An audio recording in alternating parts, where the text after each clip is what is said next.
Bien, hermanos, buenos días con todos. Vamos a iniciar la clase del día de hoy. Y hoy nos toca Segunda de Pedro, capítulo 1, versículos del 12 al 15.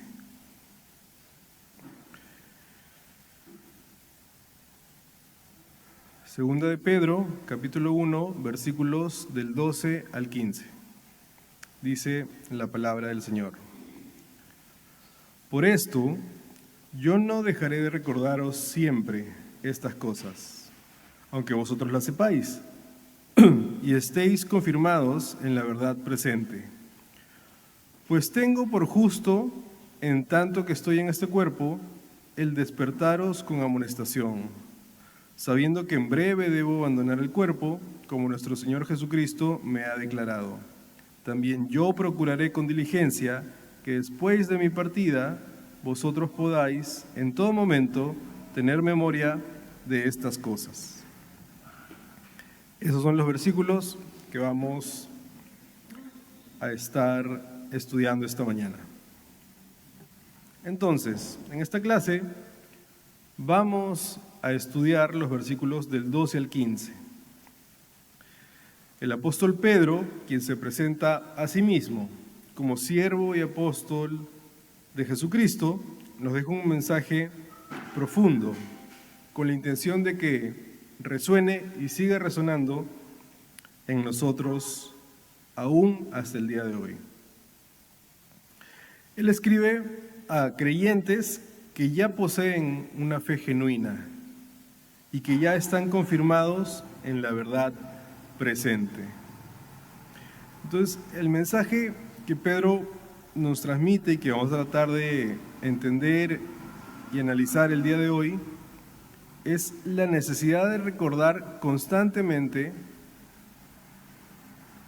las verdades fundamentales de nuestra fe, de tal modo que nosotros podamos vivir cada día con una clara perspectiva de la eternidad. Pedro sabía que la mejor defensa contra la herejía y las influencias dañinas que tiene este mundo sobre cualquier creyente es un conocimiento maduro de la verdad. Veremos cómo la conciencia de la brevedad de la vida y la certeza de nuestra partida hacia una vida eterna nos impulsa a una vida de sabiduría y diligencia, invirtiendo nuestro tiempo en lo que realmente permanece para siempre. Y es muy fácil perder la perspectiva de la eternidad, ¿no? ¿Quién no ha estado preocupado por un problema? ¿Quién no se preocupa cuando tiene alguna enfermedad o algún familiar está pasando por un momento difícil? Todos, ¿no? Todos nos preocupamos. Nuestra parte humana se preocupa y comenzamos a preguntarnos, ¿y ahora qué hago? ¿Y cómo voy a poder solucionar esto? ¿Y cómo puedo enfrentar esta situación? Incluso podemos llegar a tener niveles altos de aflicción y tristeza frente a situaciones negativas. Incluso tal vez puede que algunos lleguemos a preguntarnos, ¿por qué a mí? ¿O por qué me pasan estas cosas? Sin embargo, si uno pone su mirada un poco más arriba, o sea, ya no mira las cosas de la tierra, sino mira un poco más alto hacia la eternidad y entiende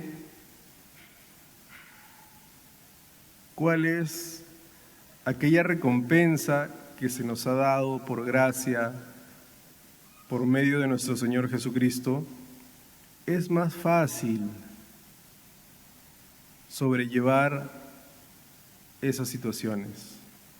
Es más sencillo, porque entendemos que nuestra estancia aquí en la tierra es pasajera, es temporal, es corta en comparación con la eternidad que nos espera.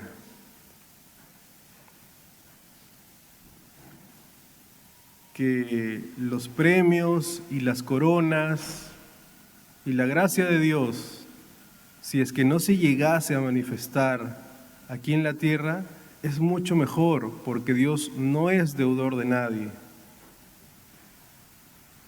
Y las vamos a tener cuando estemos a su lado. Entonces vamos a analizar versículo por versículo para desarrollar este tema. Y por ahí me dejaron de tarea, y vamos a dar unos minutos para que lleguen más hermanos, que hay una pregunta que les tengo que hacer. A ver si recuerdan los puntos que enseñó la hermana Rosario la clase pasada. A ver si se acuerdan. Ella me dijo que sí se van a acordar, que con confianza nomás llegue y les pregunte cuáles son esos puntos que ella enseñó la semana pasada. Entonces vamos a pasar también por esa parte y vamos a recordar eso. Entonces, vamos a centrarnos de momento en el versículo 12, donde Pedro inicia esta sección declarando su propósito, ¿no? Dice: por esto yo no dejaré de recordaros siempre estas cosas, aunque vosotros las sepáis y estéis confirmados en la verdad presente. Esa afirmación de Pedro es crucial y revela una profunda verdad sobre la naturaleza humana y la vida espiritual. ¿Cuál es? La tendencia al olvido. La tendencia al olvido. Y en nuestra naturaleza humana es muy fácil olvidar. A veces, tan fácil que ya nos preocupa. ¿No les ha pasado que están sentados en un lugar, se paran, caminan hacia otro lugar y se quedan parados? ¿Qué iba a hacer? ¿Para qué me paré? ¿Para qué vine a la cocina? Y te pones a ver todas las cosas, a ver si algo te ayuda a recordar. Regresas, te vuelves a sentar donde estabas, sigues mirando a ver si te acuerdas qué ibas a hacer. Y a veces te acuerdas y a veces no. Entonces, definitivamente hay una tendencia al olvido, mucho más peligrosa respecto a la verdad eterna que está escrita en la palabra. Nosotros como humanos y aún más como creyentes tenemos la necesidad de recordar siempre estas cosas. Nos es muy fácil olvidar, incluso cosas esenciales de la vida. Pedro ya lo había mencionado, versículos anteriores. En el versículo 1:9 nos dice que aquel que carece de las virtudes cristianas ha olvidado la purificación de sus antiguos pecados. Y es, ¿qué cosa? Corto de vista, llegando a la ceguera. Entonces Pablo usa una analogía para decir que el olvido es casi como estar ciego, porque no vemos aquellas cosas que son cruciales o esenciales para nosotros. Y este olvido no es solamente una falta de memoria, sino que también puede ser una falta de respuesta a la ampliación de la vida y de la visión que vino cuando comenzamos a ser creyentes. ¿Qué va a decir Apocalipsis a una de las 7 iglesias? Tengo contra ti que has olvidado tu primer amor. ¿Y por qué le dice eso? Porque la actitud que tenía esa iglesia cuando conoció al Señor Jesucristo y lo aceptó como Señor y Salvador de su vida fue una. Y en la actualidad, en ese momento, era otra. Parece que todo lo que sentía y todo lo que creía y la convicción que tenía en ese momento la había olvidado. Y es una tendencia natural. Cuando uno aprende a hacer alguna actividad nueva, por ejemplo, quizás no todos han vivido esa experiencia, pero cuando uno aprende a manejar un auto, es súper precavido. acomodas el espejo, ves por aquí, revisas las lucecitas, todo. Te aseguras de que todo esté en orden. Es más, los que han tenido la oportunidad de estudiar en una academia, en algún lugar, te dicen todo lo que tienes que revisar, el cinturón de seguridad y todas las cosas. Ves una señal de alto, y te paras, cuentas en tu mente 1, 2, 3 y de ahí recién avanzas.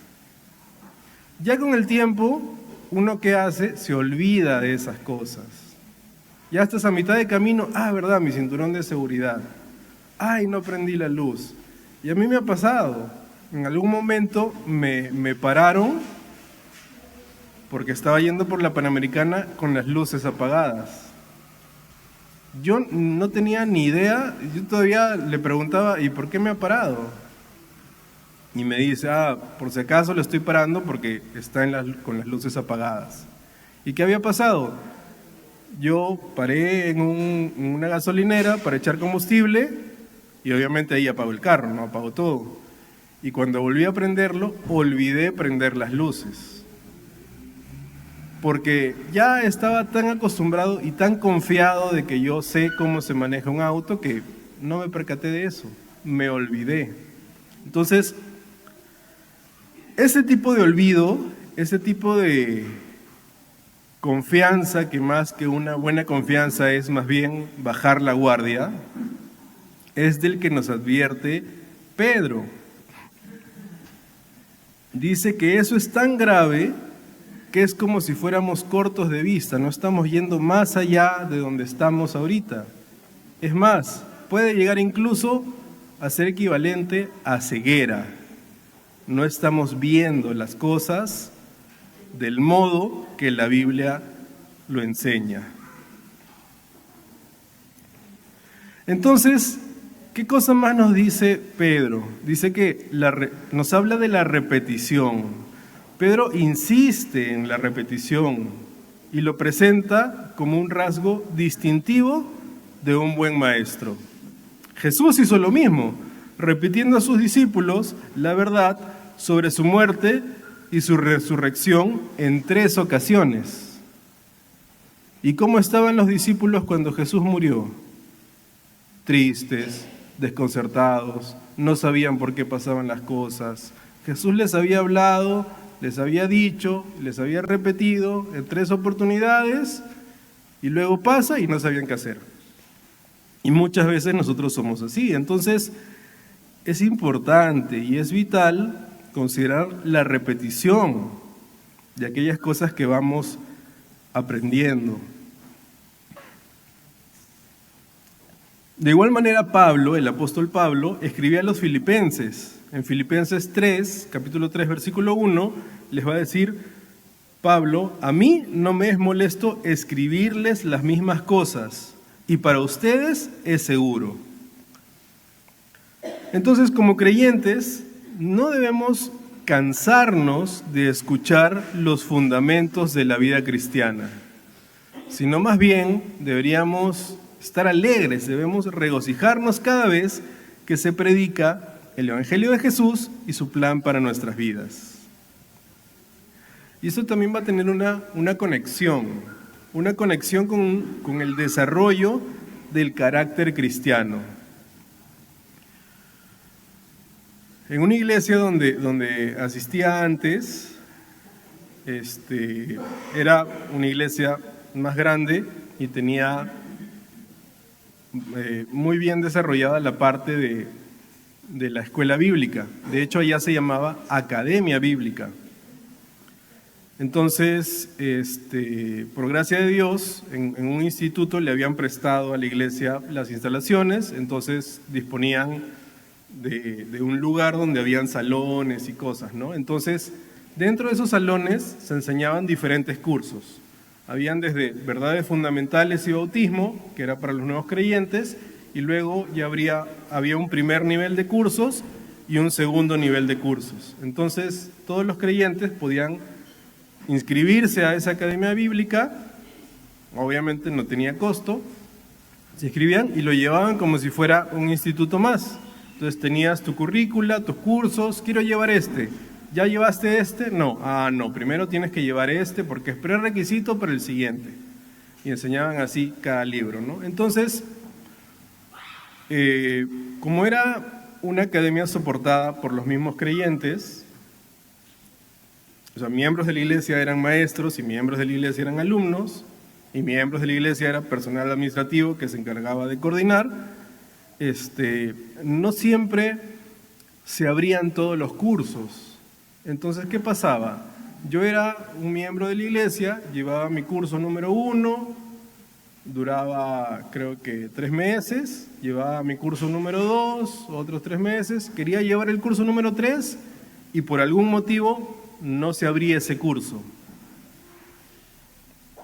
Entonces tenía que esperar al siguiente ciclo a que se abra de nuevo el curso que me tocaba llevar. ¿Qué pasaba en ese lapso? En ese lapso habían, resumiendo mucho, 2 tipos de personas. Las que decían, como no se ha abierto el curso, para aprovechar este tiempo, voy a llevar de nuevo un curso que ya llevé.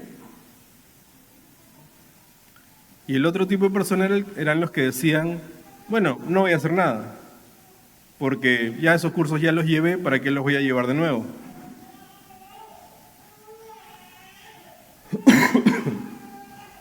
Ahora, más allá de si debían o no llevarlos, había algo que era muy marcado, era la actitud de las personas.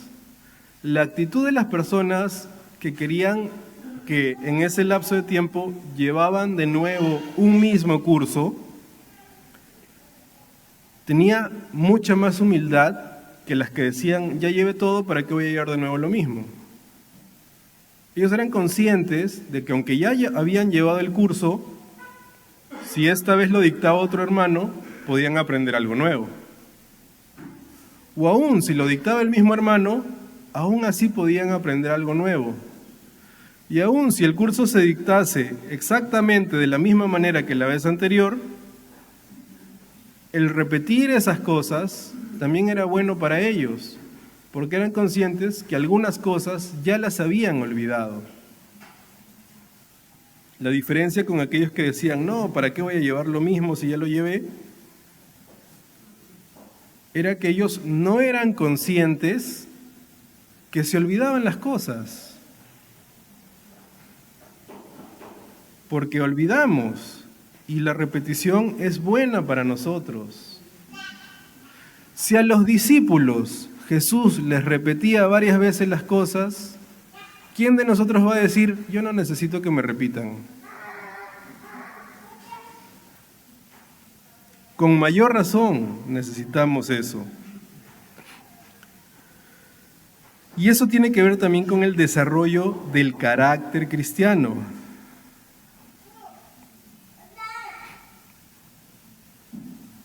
Y tiene que ver, ¿no? Pedro al comienzo dice, por esto, y nos vincula con el pasaje anterior, donde se habla de cómo su divino poder nos ha concedido todas las cosas que pertenecen a la vida y a la piedad, y la importancia de añadir a nuestra fe virtudes. ¿No? ¿Sí se acuerdan? ¿Cuáles eran esas virtudes? Ahora viene la parte en la que les pregunto a ustedes lo que se enseñó en la clase pasada. ¿Cuáles eran esas virtudes que debemos añadir a nuestra fe? A ver, primero, ¿cuántas eran? Ok, eran 8. ¿Y cuáles eran esas 8 virtudes que hay que añadir? Ajá. Ok. Paciencia. Muy bien, muy bien. No todos han hablado, pero ahí los han salvado a todos. Muy bien. Entonces, es eso, ¿no? A nuestra fe le añadimos conocimiento, dominio propio, perseverancia, piedad, afecto, amor, entre otros. Y Pedro sigue recordando la importancia de desarrollar un carácter cristiano que tenga esas virtudes de forma presente, ¿no? Aquí no funciona actuar como un agente secreto. O sea, no tiene sentido que alguien diga, hermano, yo tengo todas esas virtudes, hermano, pero no se nota, es que las disimulo porque soy muy humilde. O sea, eso no tiene sentido. Mi papá, cuando yo era más joven, siempre me decía, uno no solo debe ser cristiano, sino también debe parecer. Entonces, más allá de lo que nosotros podamos decir o podamos saber, que yo soy así, yo sé esto, eso ya lo sé, eso ya lo había escuchado, no solo se trata de ser, sino también de parecer, de aquellas cosas que profesamos tienen que notarse en nuestro carácter. Y eso es importante.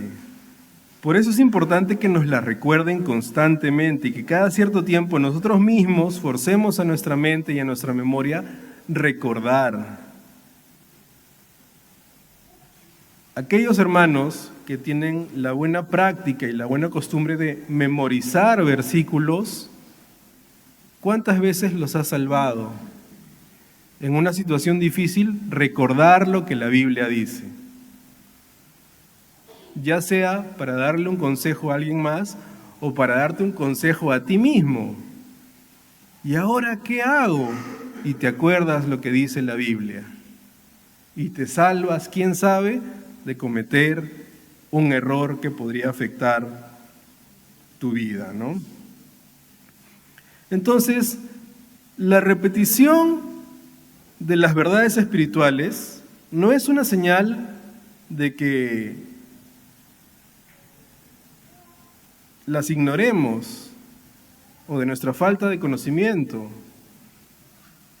sino de que son tan vitales en nuestra vida que necesitamos mantenerlas activas y presentes en nuestra mente y en nuestro corazón. Algo que a mí me confrontó mucho fue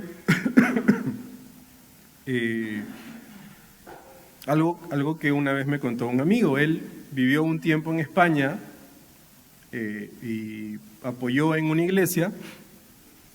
Y una de las cosas que a él más le llamaba la atención era la gente musulmana, la gente que profesaba la religión musulmana, porque era muy difícil hablarles de Dios. Aparte que en Europa la cultura es completamente distinta, tú no vas y abiertamente te metes en la vida de otras personas, por más que sean amigos cercanos.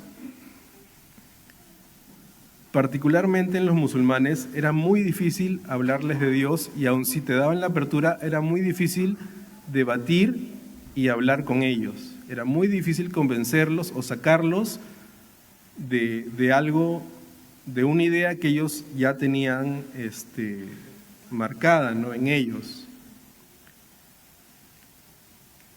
Y no necesariamente era porque eran grandes sabios y filósofos, pensadores. Algo que los caracteriza a ellos, ¿saben qué cosa es? Es su devoción a seguir las reglas. Ellos, cuando tienen que orar, oran, no importa en dónde estén, no importa qué estén haciendo. Se arrodillan, incluso lo hacen en el sentido en el que está su mezquita o su iglesia, y así se ponen a orar las veces al día que su religión dice que tienen que orar.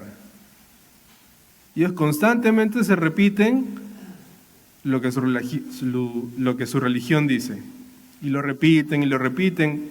No sabemos si lo entienden o no, pero ellos lo repiten y lo repiten y lo repiten. Entonces, cuando alguien viene y les quiere hablar de otra cosa, ellos tienen tan metido en su cabeza eso que ya no entra otra cosa.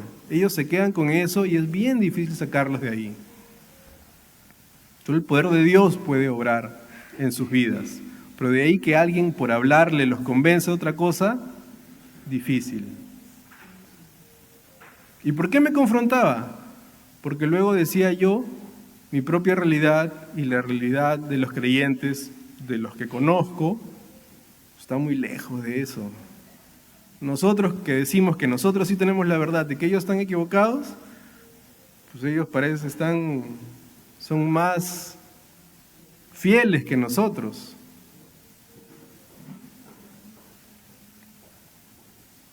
Entonces, la repetición es una señal de que esas verdades espirituales son tan vitales para nosotros que necesitamos mantenerlas activas todo el tiempo. Y por eso estamos repitiendo, meditando y meditando en nuestra mente y en nuestro corazón.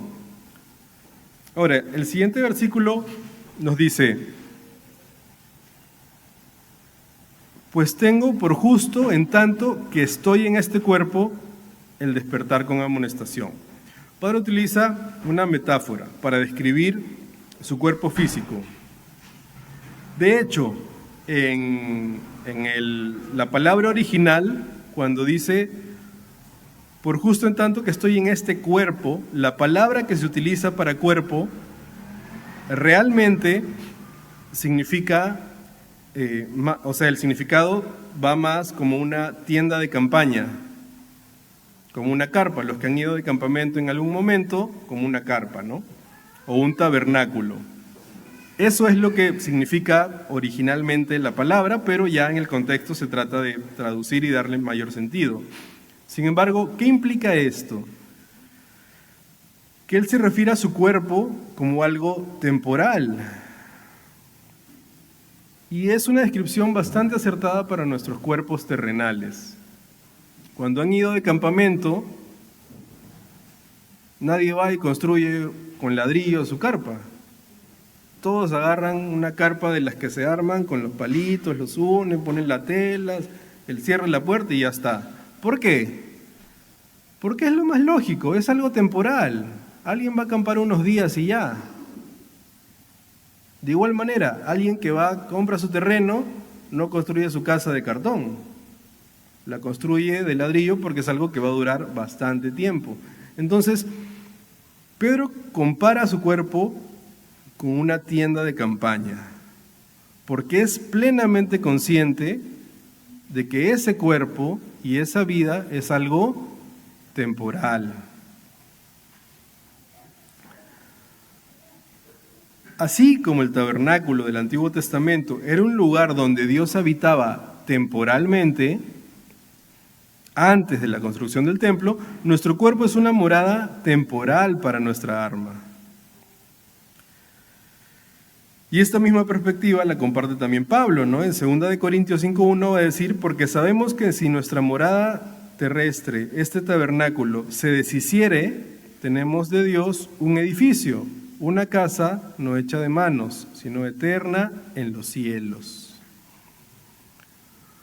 Una tienda de campaña es funcional porque es portátil, es fácil de armar y fácil de desarmar, pero también es algo endeble. Si hay mucho viento, se puede ir volando si no lo aseguramos bien. Si alguien se apoya encima de la carpa, se hunde, ¿no? Entonces, ninguno de nosotros aquí presentes vamos a invertir mucho dinero en una carpa sabiendo que es algo temporal, sino que vamos a reservar nuestro dinero para un lugar que va a ser más permanente. Entonces, con esa misma lógica y de esa misma manera, no tiene sentido para un creyente invertir todas sus fuerzas, todo su conocimiento, todo su tiempo, todos sus recursos en este cuerpo temporal. ¿Qué es lo más lógico? Que invirtamos nuestro tiempo, nuestros recursos, nuestro dinero en lo eterno. ¿Lo hacemos? ¿No lo hacemos? Es algo que debemos preguntarnos. ¿Cuánto estamos invirtiendo en este cuerpo y en esta tierra? ¿Y cuánto estamos invirtiendo en la eternidad. ¿Está mal que yo invierta en este cuerpo? Si quiero comprarme una casa, entonces no me la compro, la vendo. No, nadie está diciendo eso. Lo que estamos tratando de entender es que debe haber una proporción. Nuestra mayor preocupación y nuestra mayor angustia y nuestra mayor necesidad no puede o no debería ser nuestra estancia aquí en la tierra. Si ni siquiera hay una preocupación por la eternidad, eso es lo que debe preocuparnos realmente. Es una alerta, una bandera roja para nuestro cristianismo. De igual manera, nadie quiere vivir acampando todo el tiempo. Aún la gente que por diferentes motivos llega a un lugar como una invasión, su idea no es vivir siempre en una casita de esteras, es que en algún momento le den su título de propiedad y que en algún momento pueda construir su casa y que en algún momento sea dueño de un terreno.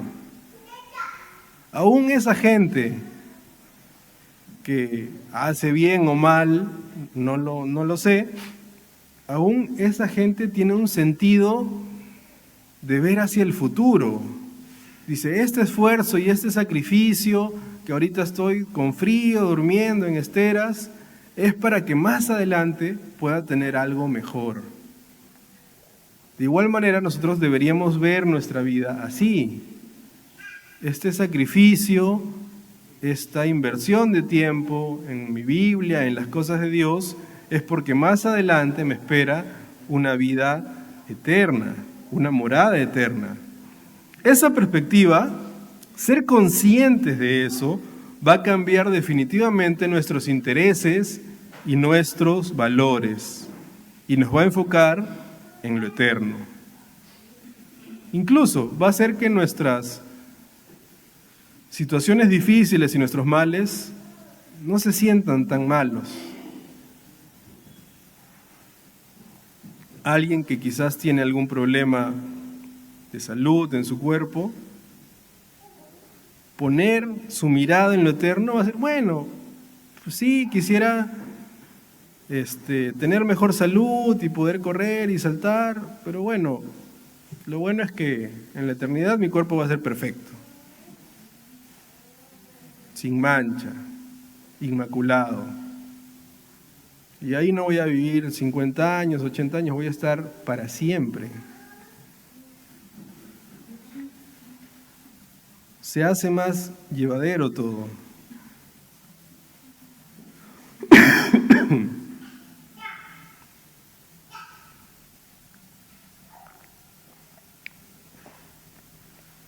Recordar que nuestro cuerpo es una tienda de campaña nos va a ayudar a valorar más las cosas eternas y a no obsesionarnos con lo material y lo transitorio. Está bien tener preocupación, está bien ser responsable, está bien tener una carrera, ser profesional, buscar tener una vida mejor dentro de nuestras posibilidades. Eso está bien y es responsable y es lo correcto. Ningún cristiano está llamado a la mediocridad. Aquí no estamos diciendo ni estamos enseñando que todo me va a dar igual porque solo estoy pensando en lo eterno. Que si como, que si mi familia come, que si trabajo, si me botan del trabajo, no me importa, yo me voy al cielo. Nadie está diciendo eso. Todo eso son cosas importantes. Lo que estamos diciendo es que debe haber una proporción de cuánto me preocupa mi estancia aquí en la tierra y cuánto me preocupa mi estancia en la eternidad junto a mi Señor.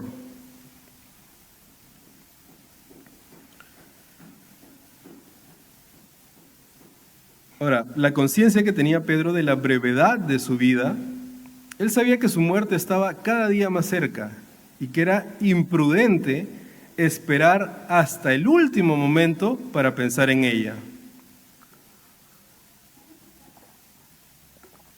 Dicen que los sabios tienen presente la muerte, mientras que los necios solo piensan en el momento y en la diversión. El considerar que un día dejaremos este cuerpo nos ayuda a vivir sabiamente esta vida. Pedro afirma que su partida se dará como nuestro Señor Jesucristo me ha declarado, dice textualmente el versículo. Esta declaración se refiere a lo que Jesús le dijo a Pedro en Juan 21, 18 y 19. Le dice: de cierto te digo, cuando eras más joven te ceñías e ibas a donde querías, mas cuando ya seas viejo, extenderás tus manos y te ceñirá otro, y te llevará a donde no quieras.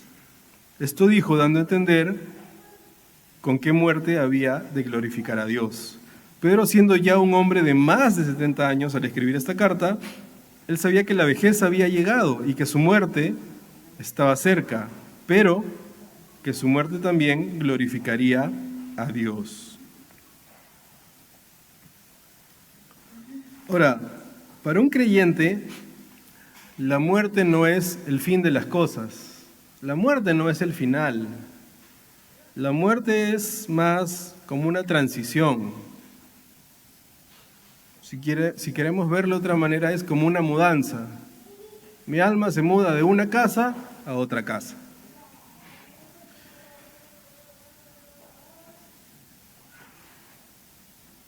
Y el apóstol Pablo también se refería a la muerte de los creyentes como dormir, ¿no? Indicando que es un estado temporal antes de la resurrección y la reunión con el Señor. Entonces, como creyentes debemos vivir también sin temor a un destino final, aunque el temor natural a la forma de cómo moriremos puede existir. Como creyentes no tenemos temor, no deberíamos tener temor de dejar este cuerpo. ¿Por qué? Porque sabemos a dónde vamos a ir. No hay incertidumbre, más allá de cómo muramos, sabemos qué va a pasar después de que muramos. Sabemos hacia dónde nos dirigimos y debemos tener esa convicción y esa certeza respaldada por el testimonio que como creyentes tienen en nuestra vida. Es más, podemos incluso anhelar ese momento donde no habrá más sufrimiento, donde todo será perfecto. Aceptar esa certeza nos libera para vivir una vida con mayor propósito y menos miedo, sabiendo que nuestro destino final está seguro en Cristo.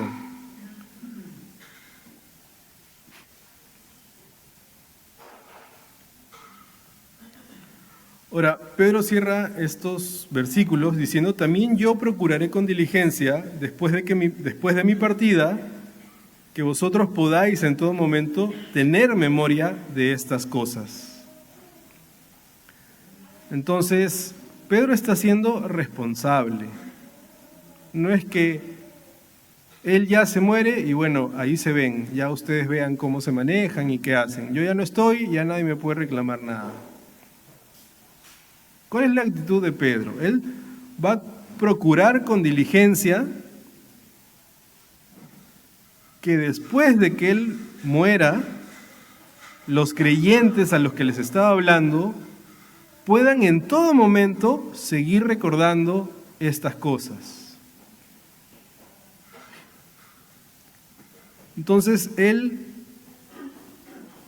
nos está instando a poner esa misma diligencia en el desarrollo de nuestro carácter cristiano y hacer firme nuestra vocación y nuestra elección. Pero él no solo predicaba la diligencia, sino que él la vivía. En este versículo él estaba más preocupado en que los creyentes sigan recordando estas cosas, aun cuando él esté muerto. Eso le preocupaba más que su propia muerte. El tema central de estos versículos no es que Pedro iba a morir, sino es que sigan recordando las cosas aún cuando Él muera.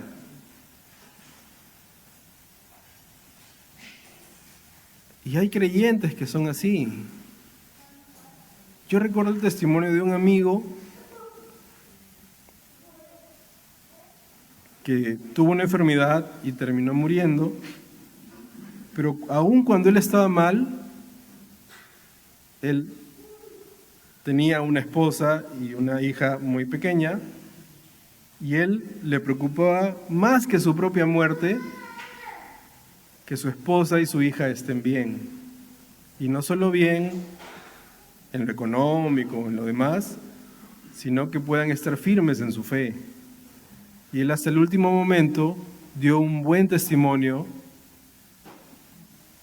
frente a su esposa, a su hija y a la gente que tuvo la oportunidad de visitarlo, de que él confiaba en el Señor y que no se preocupen por él, porque él iba a reunirse con el Señor, que él más bien se preocupaba por los que se estaban quedando. Y ese es el sentir de Pedro. Pedro se preocupaba por los que se iban a quedar.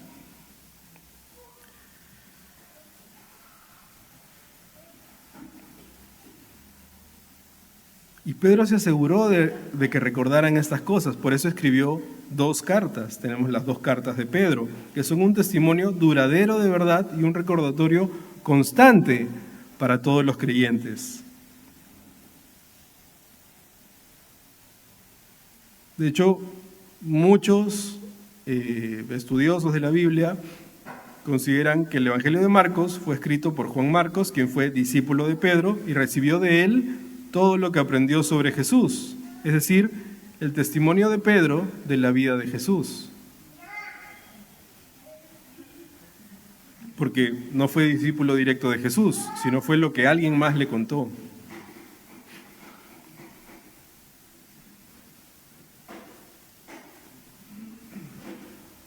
Entonces, debemos también agradecer la providencia de Dios por habernos dejado su palabra escrita a través de hombres como Pedro, que nos permiten recordar y meditar en estas verdades esenciales todo el tiempo.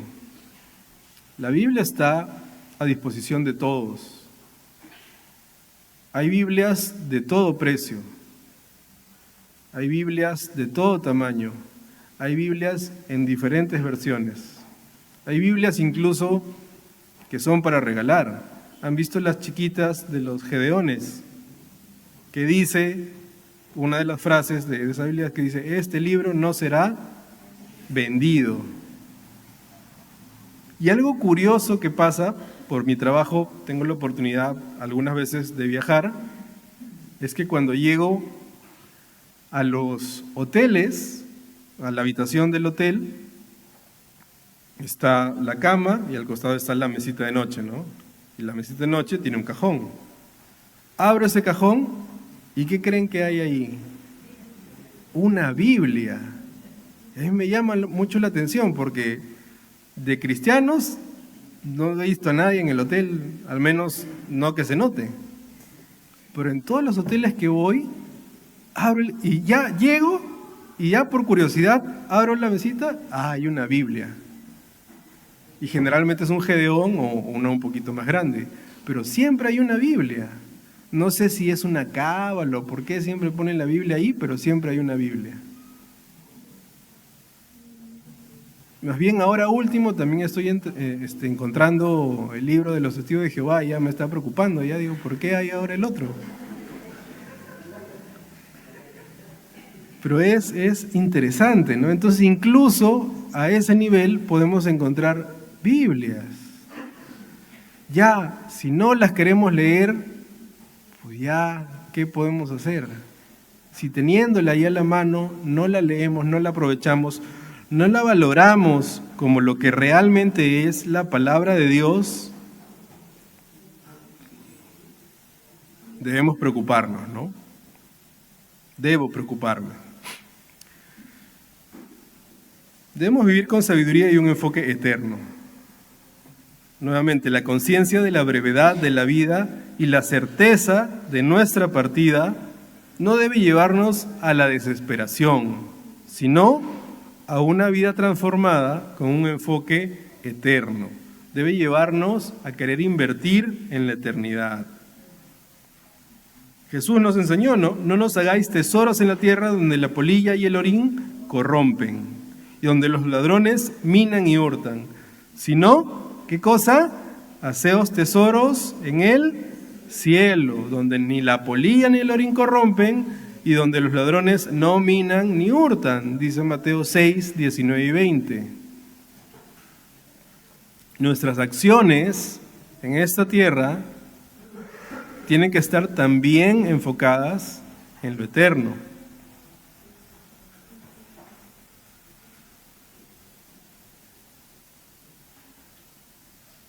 Y debemos, sobre todo, ya para ir terminando, evitar la miopía espiritual. ¿Cuántos sufren acá de miopía? Hasta yo. Ahora, miopía espiritual, la persona que no considera la muerte y no vive sabiamente es como si estuviera ciega o corta de vista. No ve más allá del presente, no ve más allá de la diversión, no ve más allá del entretenimiento, no ve más allá de vivir el momento aún en su vida cristiana.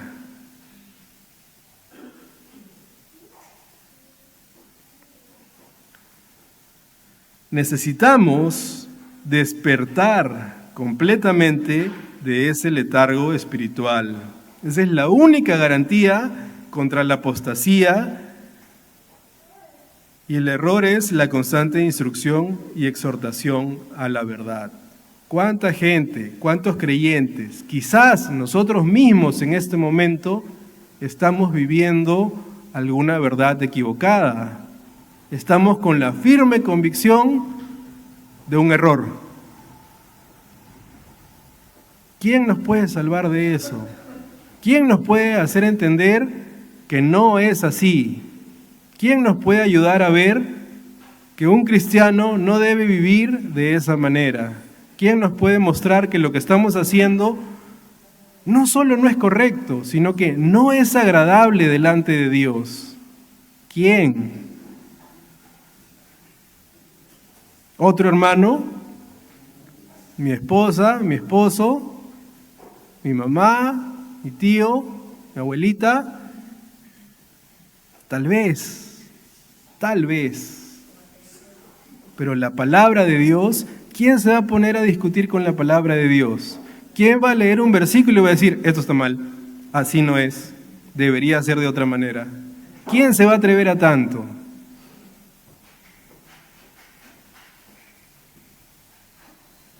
Y ese es nuestro as bajo la manga con mi esposa.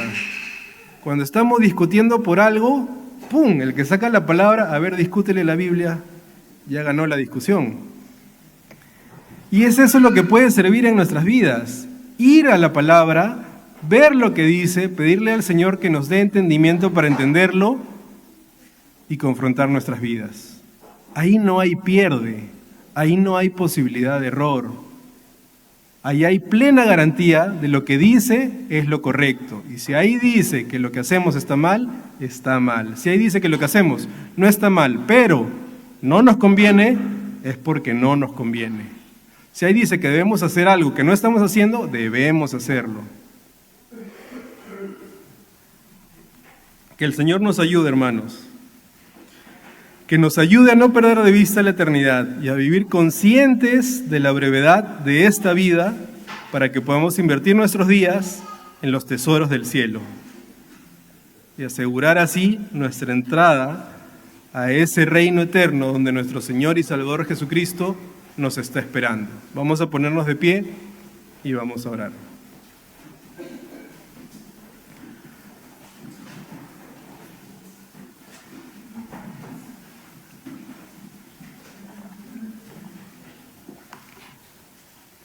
Gracias, Padre amado, por tu palabra. Gracias, Padre, por ese tiempo que nos regalas.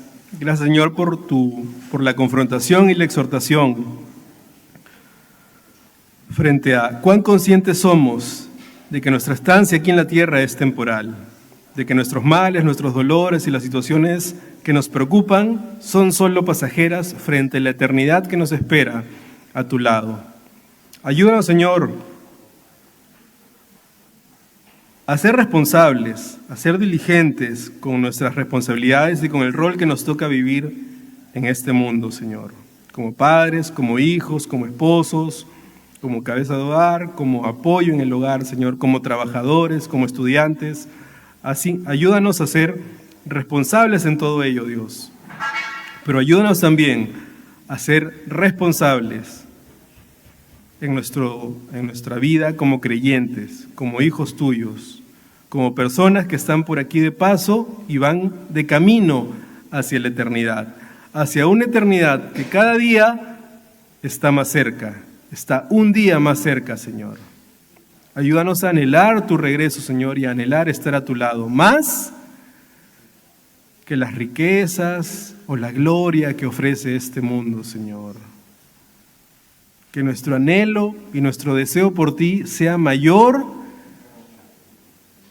que una carrera exitosa, que un trabajo muy bien remunerado, que un matrimonio perfecto, que una casa, que un carro. Ayúdanos que nuestro anhelo por lo eterno sea mayor, que el sembrar para tu gloria y para tu reino, Señor, sea mayor, que el anhelar más coronas, Dios, sea una preocupación mayor que cualquier otra, Dios. No se trata de ser sobresaliente, Señor, sino se trata de servirte de la mejor manera, Padre. Ayúdanos a tomar conciencia, Dios, que esto no sea una competencia, Dios, que no sea una comparación con alguien más, sino que realmente anhelemos estar bien delante tuyo para lo que tú nos has llamado. Que podamos, si no lo sabemos o no lo tenemos claro, anhelar saber para qué nos has llamado, con qué propósito, Dios, cómo quieres que te sirvamos, Señor, porque definitivamente tu llamado no es solamente para que estemos sentados domingo tras domingo, semana tras semana, escuchando y no haciendo nada más. Tú nos has llamado para servirte, Señor, somos siervos tuyos. Ayúdanos a tener disposición y diligencia para saber cómo quieres que te sirvamos, Señor, y poder hacerlo, Dios, poder ponerlo en práctica, Dios. No compararme si te sirvo más, si te sirvo menos que mi hermano, si voy más tiempo, menos tiempo. Que nos olvidemos de eso, Señor, y tengamos un anhelo y un deseo personal y exclusivo contigo, Señor. Que no me importe nada más que lo que tú quieres que haga, Señor. Y todo lo demás, Señor, ya vendrá por añadidura, Padre. Ayúdanos a madurar como creyentes, Señor. Alcanzar esa madurez espiritual, aún a través de la repetición de tu palabra y constante actividad, Señor, de lectura, Dios, de oración, de cosas que son necesarias y vitales para nuestra vida cristiana, Señor. Ayúdanos a no descuidarnos con eso, Dios, y ayúdanos a ser constantes, Dios. Gracias, Padre, por todo. Gracias, Padre, por este tiempo, Dios. En el nombre de tu Hijo Jesús. Amén.